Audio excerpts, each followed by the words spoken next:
Hello, everyone. It's Dr. Jensen from Dean's Chat. If you're on the fence as to whether you want to join the American Podiatric Medical Association, jump on in. It's a new APMA. Whether it's advocacy concerns, scope of practice, billing and coding, consider membership at the APMA as your professional insurance. Hello, everyone. Welcome back to Dean's Chat, where we discuss all things podiatric medicine. My name is Dr. Jeffrey Jensen. I'm the Dean at the Arizona College of Podiatric Medicine and co-host for the Dean's Chat podcast. Once again, I'm with my co-host, Dr. Joanna Richey. Hi, Joe. Hey, Jeff. How you doing? I'm doing really well, and I'm super excited about introducing a student from the 11th School of Podiatric Medicine. Yeah, no, I'm very excited too. I got the privilege of meeting Brian face to face at the National last summer. But Brian, welcome back to Dean's Chat, more officially this time in the computer box setting rather than the on-site live from the exhibit hall style. How are you doing? I'm good. Thanks for having me. I'm excited to be here. Yeah. So the last time I saw you, you had not yet started your third year. You had not yet started clinical rotations, but 6 months out now. What's it been like to be out into the real world? Oh, it's been great. I definitely, it gets reinforced when I'm with patients and in clinic, like this is where I want to be. This is where I am shining. Like it's great. I really love it. Yeah, we tell the students, and that second year can be kind of tough because it's like you're in it, right? And it just feels so far away, like, oh, 4 years. I'm only halfway through, but I tell them, you're almost there. Once you get out into rotations, it's just a whole different kind of, I think all learning is fun, but it's a totally different kind of hands-on fun learning. So it'll be neat as we kind of go through the interview to pull some of the unique things from LECOM out. Oh, definitely. So Brian, you're in the inaugural LECOM class, so you're third year. You're the class of 2027.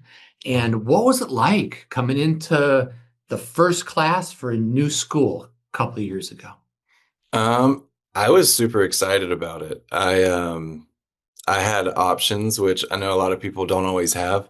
So super grateful for that. I specifically chose to come to LECOM, one, because of my interview experience with the first dean and some of the faculty, but also for the opportunities that I knew would be available being a part of such a small group. Like I knew we would have great relationships with each other. Like, there's only like 25 people in the first class. Like, how can I not know everybody's name and birthday and all that stuff and their families? And then, building a program, right? Leaving a lasting legacy with a brand new program. It's not every day that there's a new podiatry school, and so we got to form our own SGA and write that constitution and get all of that kind of experience that I wouldn't have had really anywhere else. No, that's fair enough. And we were talking before the interview today, Brian. I'm watching football on Sunday, and there's an interview with the Steelers or the Bills, and there's LECOM behind them. So the word's getting out there. Yeah. That relationship that LECOM has with those professional sports organizations, it's really beneficial for the school because it allows us to do certain things that we might not be able to do otherwise because of their investment in us, making that visible, our organization visible, so that it keeps people interested in the program and keeps kids coming in. Joe, you did something similar at Midwestern. You were one of the early classes here, so you can relate. Yeah, Brian and I talked quite a bit actually off camera about some of that because it's a little scary. So I wasn't the first class. We were the second class. So we were still very much in the guinea pig stage. And I mean that very lovingly and professionally, right? I appreciated so much the opportunity to provide feedback, Brian. And I know that was something that you had shared as well, because I also made a very intentional choice knowing I know that this hasn't been fully vetted yet. I know that we don't have these things, but I see the potential of what this program is building. And I want to be part of that building, and I want to be able to come out and represent. I'm curious, what has been the most rewarding part in that building process that you've been able to see over the last couple of years? The most rewarding part, Honestly, like the relationships that I've had with my classmates and my faculty, because like I said, our cohort's so small. Like I get these personal interactions with faculty. I'm not a number of, 120 or whatever the other class sizes are. They know my name. They know stuff about my family. They know, when to reach out to me because I'm not acting right or that normal. Like it's a very personal relationship. And I think that's continued through each cohort. We're all just kind of this big family. And, just like in a family dynamic, there's some tension between some people and there's really close bonding between others. And we all just it's a nice little mosaic of people between students and faculty. But yeah, those relationships have been really great. That's awesome. Mm-hmm. Brian, it reminds me every year at orientation, we tell our students, you're a small class and there's going to be lots of opportunity, but there's going to be a lot of stress, right? And under stressful times, people will kind of get on each other's nerves once in a while. And right about the time you're ready to send that flaming email, close your computer, wake up the next day and delete it. Because you're trying to build something. There's always going to be a little friction, right? Right. And in a field that's, fairly small compared to other medical fields, you don't really want to have bad relationships with people. Like you said, write that down. That can be therapeutic. It lets you process and get the emotions out. And then you come back to it later and like, okay, maybe I don't need to do that. It preserves that healthy relationship for years to come. That'll serve you well in the future too, because there's going to be a lot of moments, right, Joe? Yeah, we were literally just talking about this today, Brian. And you're a very emotionally intelligent person. And I was telling Jeff, when I was younger, things that I would get a little fired up about, I had to file them through a kind of chain of command. And that chain of command now isn't quite the same, right? You live in a generation where you have a problem with something, you contact the top person to have a conversation about it. And the benefit of having to file through people is you get to figure out where your blind spots are, right? The unconscious incompetence, like, oh, I didn't realize that. And so there's some refining that can happen. And what I've seen for, again, a couple people where they get a little tripped is exactly what you just said. You can have that moment and the ethics or the psychology behind what it is that kind of gets you fired up. That's okay. You're allowed to have those feelings. It's what you do with it and how you decide to manage that experience that can get people into trouble. And it's this interesting time where our generation and even people older than me, it's like, that's not how you do things. And I remember people saying that to me and being like, well, that's how I do things. And so it's been interesting to talk with students and help them kind of shape this idea of you hold on to who you are and what those things are where you're like, I think that this should be better, but figure out how to play nicely in the sandbox from a professional standpoint. And I will switch to I language because I have lived this and had my own experiences of not doing it well. And those of you out there that had to suffer through me not doing it well, I apologize publicly. But for those of you that got to see me refine over the years, can acknowledge that this is a process. And I'm curious if you have any insights into advice for your colleagues, your students that are in this same experience. How do you navigate some of that professionalism? So it's been a learning experience for me for sure. Like sometimes I say things that I shouldn't say. Like I don't temper my reactions because that's what it is. It's being reactionary.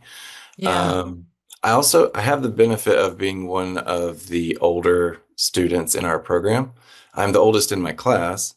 Everybody else is like a decade younger than me.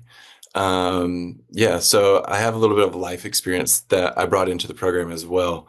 And the biggest advice that I would give people that kind of are falling into that kind of mentality where you're reacting or something seems unjust or unfair and you really just want to call it out, to kind of like what we were saying, take a minute, take a breath. You can have those feelings for sure, and it's probably justified, but pause and let the moment pass. It's okay to sit with that feeling, process, and then when you do say something, if you choose to, you want to go through those proper channels, right? If you overstep or you jump to the top person, it's probably not going to go well, because we have an organization for a reason.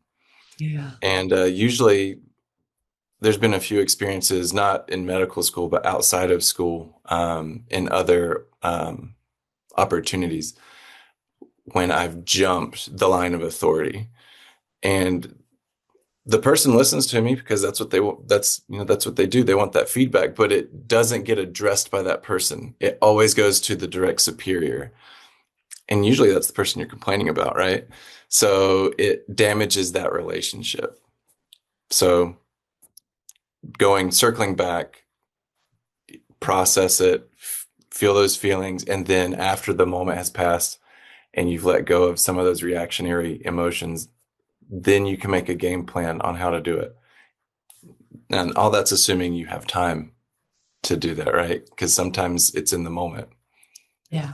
And in that case, I think practice, like being a parent, right? Like that can be pretty rough. Little kids, they're learning how to modulate their emotions and stuff like that. And you can get flustered really quickly and you react, and then you feel really bad. And so the guilt and the remorse, it's a good teacher, but it's preferable that you don't have to learn that way. Yeah. Oh man, so well said. Mm. I know we have some standard questions we want to ask him, Jeff, but now I'm like, can we just talk about this for a moment? Like, emotional intelligence and professionalism is, some people learn it the hard way. Some people learn it through watching other people struggle, or struggle is not the right word, exercise it. Mm-hmm. Yeah, but you have a lot of wisdom, Brian. I'm excited to watch your career and see where you go. Thank you. Yeah. Wisdom is applied knowledge. You learn it, you apply it, becomes wisdom. And I've had a lot of opportunities to apply things that I've learned. And, it doesn't always go my way or come out pretty, but school's been okay. I've done a lot better as a 39-year-old than I probably would have as a 29-year-old. Oh my gosh, let's talk about that a little bit. How, shifting gears, a little tangent here. Brian, how did you find out about podiatry? And then tell us about your journey to LECOM. I mean, you moved from Utah to Erie, right? But you're used to digging out of snow, so that's not one thing that's part of it. But what's right. Your story? So my story, I will try not to be long-winded, but it's not a traditional trajectory, right? I think a lot of people in podiatry have a non-traditional kind of path that they took. So I grew up in Charlotte, North Carolina, in like a rural, see, I can't even say it because the Southern accent, a rural suburb of Charlotte in the Southeast, Monroe, North Carolina. And actually, if you guys have ever heard of Randy Travis, the country singer, his the hometown was like right next door. Yeah. And they filmed The Color Purple there and all that. So it's kind of a small place, or it was. And so we moved around a lot. But long story short, my first introduction to medicine was my best friend's dad, who was a PA. And when I'm 12, I don't know the difference between a PA and an MD or a chiropractor, whatever. It's medicine. And he's taking care of people. And I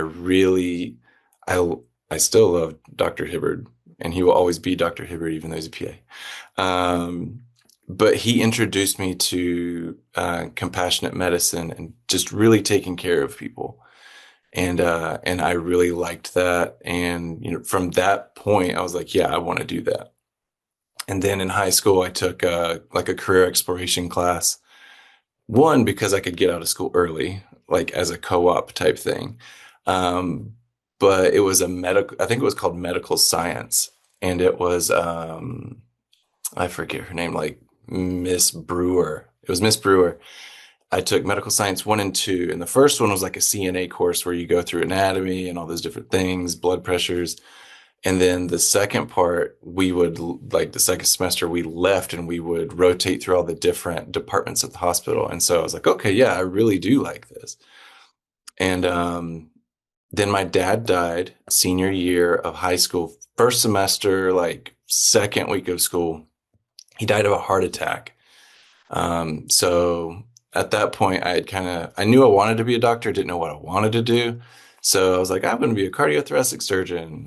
That's what I'm going to do. And I'm going to keep people from going through what I've gone through. Went through all of senior year, graduated. And the week after I graduated, I went out to Brigham Young. I grew up Mormon, and I was at Brigham Young and loved it. Ended up going on a mission to Brazil. Loved helping people. One of my big things, I was really service oriented. I wasn't just like, hey, you should convert and be baptized and like do all these things. It was really about human connection. If people are struggling, I want to help them with what they're struggling with. And so, again, called back to that. And I know I haven't got to podiatry yet. I'm sorry. I told you it would be long-winded. Then, I come back and I went to BYU. Again, while I was gone, my family had all moved to Oregon. And so I got on a Greyhound bus when I got home, and I went back to Brigham Young, BYU, and something inside me had changed a little bit. It just wasn't my environment anymore. Great program, no problems with it, but it just wasn't for me. I ended up going to Utah Valley University. After 4 or 5 semesters, I transferred. It was like 2011. And but before I left, my academic advisor was like, hey, so I know you want to be an MD, but do you know anything about DO, osteopathy? And I was like, no, tell me about it. And I was in a mind, body, spirit class at the time. And so I was like, oh, that really jives with me. Like, the whole, how everything's integrated and it balances and self-regulates. And I really like that. So I shifted. I want to be a DO. I want to be a DO. I want to be DO. So yeah, that was kind of the trajectory. And then I graduated in 2016 from Utah Valley and went home to Charlotte, because now my mom is back in Charlotte. They're all over the place. And I go back, I'm working in a bank, and I had heard of podiatry when I was still at Brigham Young. And I was like, you know what, like it would be really kind of doing myself a disservice if I didn't explore all these little branches and make sure that I'm where I want to be. And so my very first mentor, still one of my great friends, is in Charlotte, Dr. William Harris, who works with APMA and all of that. Super, super cool guy. I linked up with him, didn't have any idea how to link up with him at all. Didn't even know who was there. I went on the AACPM website and signed up for a mentor, and they connected me with him, and I shadowed him for like a week. I think it was 40 hours or something like that. And that was like my first like real introduction to podiatry. And then I got into grad school. I went to Liberty University in Virginia. I was back on that DO track. Thought I was going to go to Liberty, and then that didn't work out. So I worked for, this is getting really long, sorry. I worked for a DO dermatologist in Lynchburg for like 2 years through COVID. And then I left that because it just wasn't meeting my financial needs. I worked at the American Red Cross, and this is where I got back to podiatry. I had started running when I worked at the Red Cross as a phlebotomist and an instructor and a drive lead or whatever. And I ended up getting plantar fasciitis. And instead of just going to a PCP or whatever, I was like, you know what? Like, I had really good experiences with Dr. Harris. There's got to be a podiatrist down here. I'm just going to go to a podiatrist, see what happens. And so I went to a podiatrist, and, plantar fasciitis was the diagnosis. We did the x-rays, we came up with a treatment plan. I followed it, and I got right back to running. And I was running 5Ks competitively, not very competitively, but for my age group, I placed like once or twice. And it was probably like May or April that Dr. Lee, who was the first dean at LECOM, School of Podiatric Medicine, called me and said, hey, I found your application from a few years ago. And I think you would be a great addition to my first class. I need somebody like you. Would you be interested in applying? And I'm like, okay, sure. So I applied, went through all the little hoops that everybody else does, and here we are. So yeah, sorry that was really long. No, I love it. It's a great story.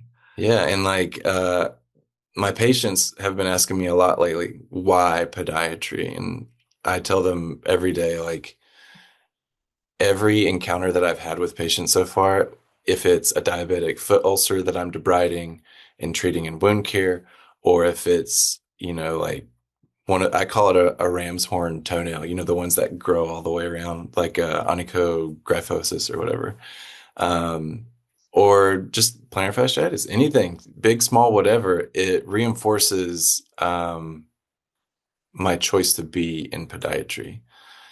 I could have done anything in medicine, and this has been very it's already giving me so much more than I think I've given it.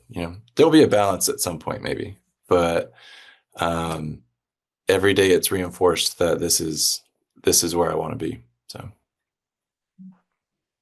Phenomenal story. No wonder you considered Dr. Lee a mentor, or Jason Lee. He's just a great guy. And we've interviewed Dwayne Arrett, your current dean. Yeah. I saw that one. I think I shared it. I was like, everybody look at my dean. That's great. Yeah. No, that's just a phenomenal story. Joe, your thoughts? Yeah, and wow, Brian, what a great story of we talk a lot on this show that no one's path is linear. Mm-hmm. And I love this kind of back and forth connection that you've had with medicine, because I think this is the more real version of what happens in life, right? Mm-hmm. Very rarely does someone know what they want to do. They're on that path and they go through all the things, and that's where it goes. I mean, it does happen, but you nailed it when you said, I think a lot of people have a non-traditional path into podiatry, and I, having now had lots of conversations with podiatrists, would fully agree with you. My experience speaks to that. And Jeff and I talk about this, like when we're trying to measure these things, right? Like, how do we know if outreach is working? How do you measure that in a situation where we know it takes a couple of these different experiences that people have? And podiatry is not for everyone, and nor should it be. It's a small specialty. But for the people that they kind of bounce around and then it hits, and then it's like, this is actually everything that I am interested in doing. It's hard sometimes to know, where would you say the credit goes for that, for you coming now and becoming a podiatry student, right? Like, there's no way to draw those connections. It was the culmination of all of that. And I love that you had an experience using that AACPM website, because there are so many different opportunities out there. And if there are prospective students that are like, yeah, how do I even get to know something about this podiatry thing? There are lots of different ways you can reach out. There are lots of ways we can connect you to different people. Shadowing can be hard because you can call a bunch of offices and you get ghosted. So thank you for sharing all of that. And it feels long when you're a student talking, but these are the stories that Dr. Jensen and I, this is the best part about what we do. So I would love to transition a little bit into your role with APMSA. We first met and talked a lot about APMSA when we were there in Dallas at the national conference. But can you tell the audience a little bit about your role right now at the APMSA and what inspired you to get involved with that organization? Okay. Yeah. So coming into LECOM, I knew there weren't any associations or organizations or extracurricular anything. And one of the first questions I asked Dr. Harris when I was shadowing him back forever ago in 2017, looking to the future and seeing like the different challenges that healthcare is facing, and podiatry, what it's facing too. What can I do coming into the field? Where should I get involved? Like, what should I do? And he advised me, like, you should link up with APMA. Like, if you want to like do that kind of thing, you should link up with APMA. And so I came to LECOM with those 4 letters in my brain: APMA, APMA, APMA. And so then I got to researching and looking, and I think I reached out to Julia Jacobson over at APMA, and I got some things changed on the website so that we could join as a school, because we weren't even listed at the time. And then I got all my classmates to join, and it's kind of snowballed from there, because then I learned, oh, wait, APMSA. All right, Student Association versus Podiatric Medical Association. Okay, so I can be a part of both. I can do this. And Not really. I don't think many of my classmates even knew anything about APMSA at the time. And so I kind of I took it upon myself to kind of lift where I was standing. I found the information. I went through the bylaws because some of the bylaws and the administrative procedures from years ago and even more recently, it's available online if you know where to find stuff. Kind of like if you're not looking for textbooks or, something like that. Like you can find information everywhere. And so I went through some of those documents from other schools and kind of like got an idea. And then I really started to push for extracurricular opportunities for the students, not just like having the admin bring in like drug reps that they know from the different companies that are, really involved with podiatry or whatever. And yeah, so I started pushing, and then it wasn't that first semester. We couldn't get it done the first semester or the second semester. It was the third semester that we finally got an SGA formed. I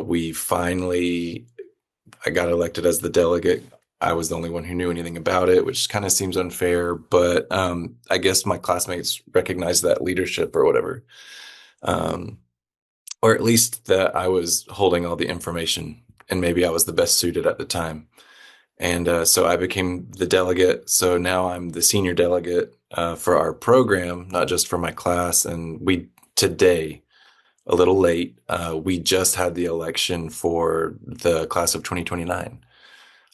So I'll be bringing her on board and, getting her up to speed. But yeah, talking to the rest of the delegation, my role, other than like getting it established and really fighting for some of the things that the other schools have in regard to APMSA that we don't yet.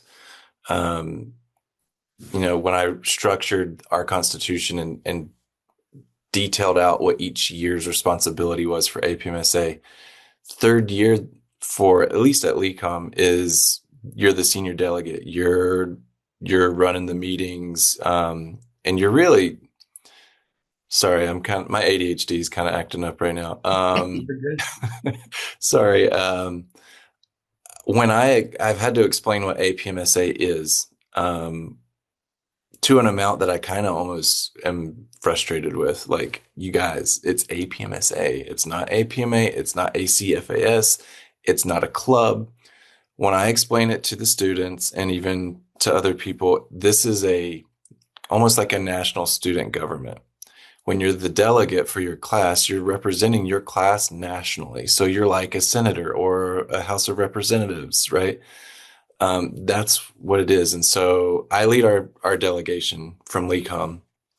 And, I kind of do the training with the other delegates and the alternate. And, next year I'll kind of take a step back from all of it. I'll be more of like a mentor or like I don't know if I would say spiritual leader, but, just kind of taking a back seat and let somebody kind of hand off all this work and this stuff that I've built for the program. And just, it's like when you're a parent and your kid grows up, you just, here you go. Okay, fly, and just kind of watch and try to guide from afar.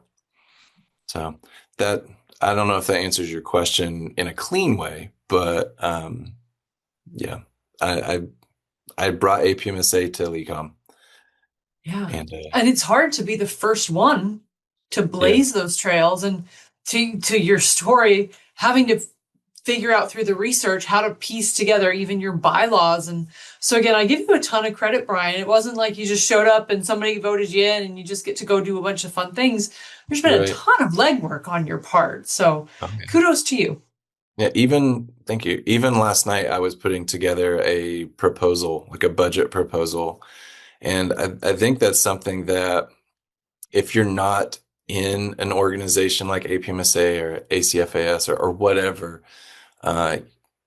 if you're not in that leadership position, you may not understand exactly what goes into that position. So it's a lot easier to be critical of someone in that position when you don't really understand what all goes into it. I guarantee you none of my classmates know that I was up till 2 putting a budget together to try and get people to have an opportunity or whatever.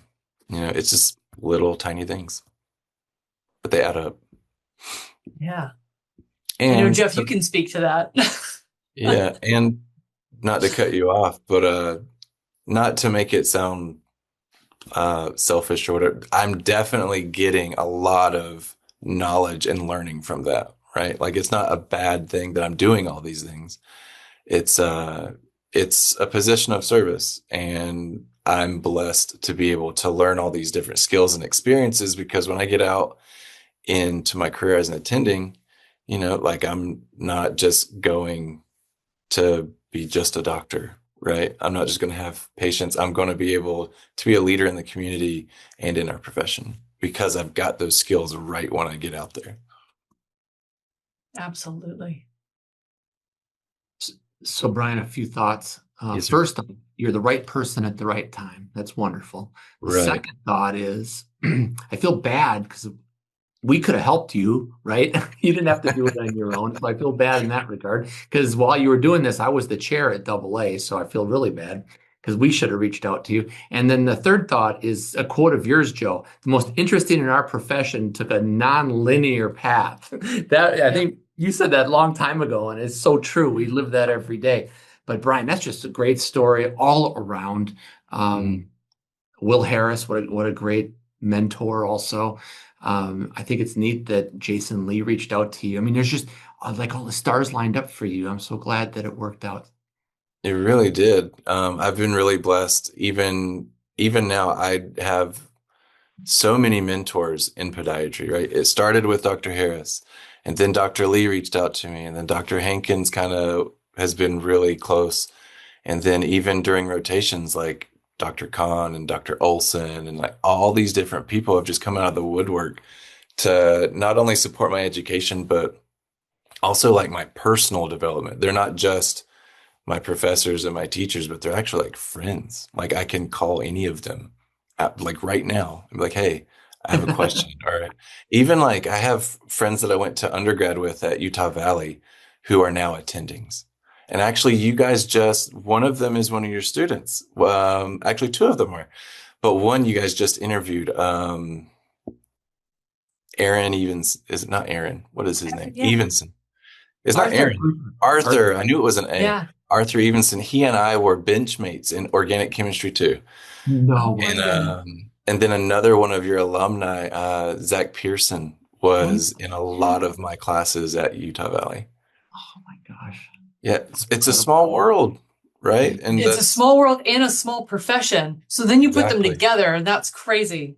Yeah. And so, like I said, lots of influences, lots of mentors, colleagues, friends. Like, it's been already an incredible journey. That is unbelievable. So Zach's very successful. He's at a big program in North Carolina right now. Chapel Hill. Yeah. And Arthur, I mean, he's knocking out of the park. He's already chief of podiatry. He's not even a year out of his residency. I know. I just messaged him. I was like, holy crap, dude. Oh my God. It's fabulous. Wow. So, Joe, this just reiterates why my favorite 2 hours of the week at work is interviewing on Dean's Chat. I just love these kind of interviews. They're great. Well, and Brian, you kind of you continue to go above and beyond, because one of our things is professor shout out. So you already took that one off our list for us. Jeff, maybe we take a quick break to do a shout out to our sponsor, and then we'll come back. Yeah, let's hear from APMA. Did you know APMA provides help with public health initiatives such as fall prevention, opioid abuse prevention, and addressing health disparities? Did you know the APMA provides over $400,000 in scholarships annually to students pursuing podiatric medicine, helping the next generation of foot and ankle specialists? If you're serious about this profession, if you want to grow, to lead, to make a lasting impact, join APMA today.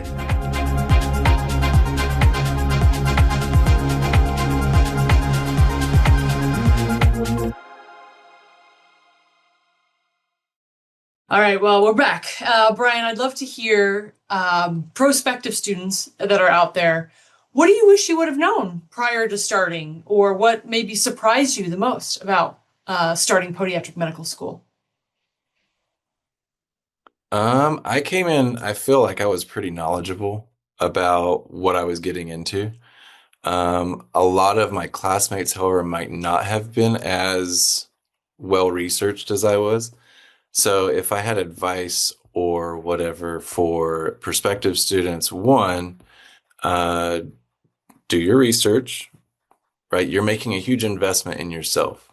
And if podiatry is not for you, it's not for you. That's okay. But I would 100% shout out to AACPM's mentoring program. Like, do that. Find a podiatrist that will take you for however long. I know most of the schools would like you to have a letter from a podiatrist, so that's helpful. But more than the letter, get the experience, see the impact. And actually, I kind of diverted in one of my previous responses. When I'm talking to my patients, when they ask me why podiatry, a big part of it is being able to see my impact. And the first, I guess, kind of foreshadowing or glimpses that I got of the impact of a podiatric physician was with Dr. Harris. Gets to build those relationships and take that time with the patients, but they walk in, or sometimes they don't walk in, right? Sometimes they're wheeled in or they hobble in with a problem. And a lot of times you can provide them with an answer or a treatment or just anything. And it not only makes their day better, but they have a solution. A lot of times, in my experience, you come in with pain and you walk out without it. Like, there's an instant gratification. I know here in modern times, we're all about that instant gratification. Like right now, like everything's really quick. And this is a profession where you can get some of that, right? Like with like a crazy, been growing 10 years toenail, it's wrapped around my big toe. I clipped that out and now you're walking and it feels so different. You can put your shoe on and like, it's not rubbing anymore. It's, it's great. It's nice to see the impact that you have on people. And so getting that shadowing experience, go back to the original question, is I feel super important to get a feel for the profession and to see what we're actually all about. I would also say maybe don't take the opinions of people on the internet. I know a lot of students, especially the ones that are in the generation just below me, they're all about the reviews on the different websites and whatever. And those places aren't always the best places to get information. I'm a big proponent of learn for yourself, do the research and experience it yourself, form your own opinion. And there's no better place to do that than by going into a clinic and doing it yourself, seeing it. And the same thing goes for choosing a school. And it's not like if it's undergrad or if it's grad school or if it's professional school, like podiatry school, go to the school, feel out the vibe and the environment, see the students, if they're happy, if, get a feel for it. Make sure that you fit there. Do you fit that culture, that environment? And if so, then go for it. If not, keep looking. Yeah, absolutely. I completely mirror. And again, when we talk with people about the biggest impact that not swayed them, but was like the final aha moment, it was in that shadowing experience. Because to your point, you can read and you can research and you can get information, but until you see it hands-on right there, watching someone interact, watching what they do, being able to ask them questions about what they do, that's usually what really starts to bring the whole image together. Jeff, what are your thoughts? I totally agree. I've been pushing for shadowing forever because, it's interesting during COVID when things were shut down and students didn't have an opportunity to get out and shadow docs. It was almost like out of sight, out of mind. I mean, if you couldn't shadow a doctor, how do you find out about the profession? And then another one's kind of tongue in cheek, Joe. One of the students we interviewed last week, I asked the same question. Tell me about your shadowing experience. And she did. And I said, well, that's great. She says, where I really learned about the profession is I binge watched Dean's Chat episodes. We're trying to help that internet presence there. I thought that was hilarious. And don't listen to just us either, right? That's right. This is where get all your experiences and That's make your right. own informed decision. So I had one other thought though. And Brian, you had mentioned our students happy, right? And I always think back to our life experiences, and there's a reason why everybody gives back to their undergraduate institution. They had so much fun. They were going to basketball games, football games, parties, da, da, da, da. And then when you ask them about their professional school, they don't give as much money back. You know why? Because it was work. It was hard work. So, they're happy in the sense that they're accomplishing things, but they're not happy like Yahoo happy really until they pass boards and then get into clinicals and then they get the residency they're aiming at. So I just think that's a kind of a funny thing because happiness is a different scale when you're in professional school. Yeah. I think you have to have a certain, to quote Dr. Amanda Duckworth, you have to have a level of grit, resilience, flexibility, all those things, adaptability, really, to maintain a level of happiness, because life doesn't stop when you're in medical school. Life comes at you just as fast, if not faster, because now you have this huge responsibility to balance as well. It's the 4 T's: talent, time, teachers, and tenacity. I always thought that was kind of fun. And you're living proof of it, Brian. My goodness. We could talk all day. Joe, you want to do a little shall we do a little bit of rapid fire? Yeah. You know what, Brian? I know your colleagues were not able to join you today as they are busy on call doing the work they're supposed to be doing. But I actually think it may have worked out really well because we got to take you into all kinds of fun little rabbit holes. So we appreciate your colleagues' willingness to say yes. But I think we'll just have to have them on another time. Yeah. Sounds good. All right, Brian. Well, thanks again. And I look forward to seeing you. I imagine you're going to be in Nashville this summer. It depends because, I start externships, right? And, I front loaded that first half of the year. I front loaded a lot of heavy hitting programs, I guess we would say. Like that. So, yeah. A lot of my mentors that I've accumulated over the last 3 years, some of them are residency directors. So I want to make sure I do really well. You said Nashville, that's what, July? I believe it's so. actually August. Or it's like August. Oh, my bad. Yeah, it's like the first weekend, I think, maybe second. Oh, it's like that's right. That's right. Because it's the first week of school at LECOM. Because they start like 2 weeks early. Yeah. I'll see if I can work that out. All right, sounds good. But school's top priority, and what a great opportunity. Clerkships, you get to go around the country, you see what our profession has to offer. You're with leaders and you're with their kind of geographical, there's some regionality to our profession. So there really is, yeah. There's no other time in your career when you're going to cruise around the country and people are going to welcome you with open arms. It's just wonderful. Yeah. Another draw for coming to Nashville is this will be the first year that LECOM can be a part of the Quiz Bowl. Oh, you better be there. Well, some representation. Maybe not me, but like somebody, right? Like, yeah. So you have to qualify. What happens there? Do you have to be part of the APMSA? I mean, I don't understand why this is the first year you qualify. Because it's the first year that we'll have. It's like a fourth year student. Gotcha. So this is the first year we'll have a fourth year student. Yeah. And there had been some discussion about who would go. Not as a class, but just, casually with some administration and whatever. I might let somebody else have an opportunity. I don't know if I feel that confident. There's some really smart people that go to the Quiz Bowl. Not that I'm not smart, but I was gonna say, don't underestimate yourself. You obviously are a trailblazer, and I commend you for that. And I also commend you for coming on Dean's Chat. I mean, you're sitting here by yourself and we're grilling you on all kinds of things. It's not academic grilling, I get it, but we've really enjoyed the discussion, Brian. Thank you for joining us. This has been super fun. Yeah, thank you.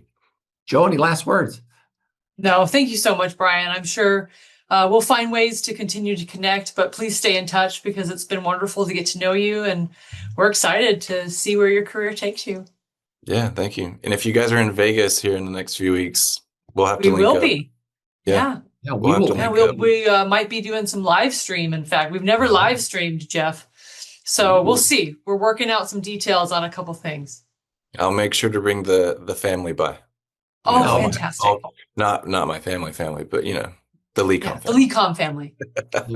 Yeah. And then Brian, we're going to send you a Dean's Chat mug. I was going to ask afterwards. Yeah. Well, you have to start your day the Dean's Chat way, which was coined by your dean, Dr. Arrett. He's the one who came up with it. I know. I've seen his cup. Have you? I've been tempted to steal it, but I don't have to now because you're going to send me one. Absolutely. Yeah. We'd give you one if you want one. But since you've been on the show, it'll be on your doorstep. Absolutely. Perfect. All right. Well, you're welcome. To all of our listeners out there, if you're listening on Apple or Spotify, please give us a 5-star rating. And if you're watching on YouTube, we'd love for you to become a subscriber. Joe and I will continue to bring leaders in the profession and future leaders in the profession like Brian Price. Brian, thanks again. And we look forward to seeing you in Las Vegas at ACFAS. That's not that far away. No, it's coming up quick. All right. Cheers, everybody. See you next week. Bye-bye. Bye-bye. Yep.